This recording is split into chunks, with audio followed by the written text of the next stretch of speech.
Arĩ ta njĩra ĩmwe ya kũgacĩrithia ũrĩmi wa iria gũkũ bũrũri-inĩ na gĩtarũ kĩa Afrika, rĩu bũrũri wa Kenya niwamuritwo gũtabanĩrio kigomano kĩnene kĩa iria mweri-ini wa kanana, na kĩrĩa muoroto wakĩo mũnene nĩ kũmurika mathĩna marĩa makoretwo mang'etheire sekta ĩno, hamwe na mogarũrũku marĩa mathiĩte na mbere makĩyumĩragia.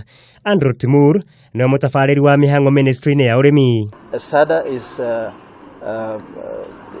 good for us because it's bringing together people from various countries to exhibit, to bring in new technologies, to look at issues of trade in milk, how to improve the industry in general, because it's a very key industry for us in this country. Ona kũrĩ ũguo Timur nĩaugĩte kũrũmĩrĩra heho nene ĩrĩa ĩkoretwo kuo, mũigana wa iria gũkũ bũrũri-inĩ nĩũcokete na thĩ hanini, ĩndĩ akoiga wongerereku nĩũratanywo gũcokereria wona itĩna rĩa gathano rĩainĩkĩrĩra.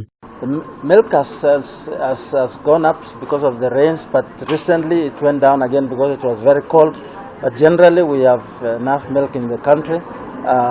As you can tell from the fact that the prices in the supermarkets have not gone up, they have not been affected like the other year. So we expect also with the warm climate coming back again that the milk will improve. Arĩmi ningĩ nĩ matarĩtwo gũkorwo makĩigĩra mahuti na kũhĩmbĩria tekinoronjĩ ũrĩmi-inĩ wao, na nĩguo kũnyihanyihia thogora wa kũruta iria kuma harĩ ciringi 25 nginya harĩ ciringi 15 harĩ lita.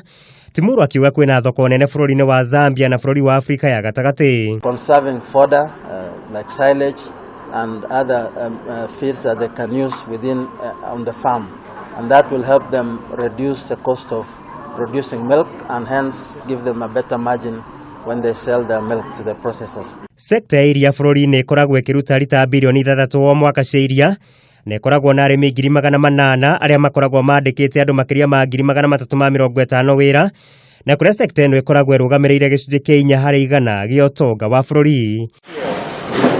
Mũigai wa Gathũngo, Kameme TV, Wonjoria.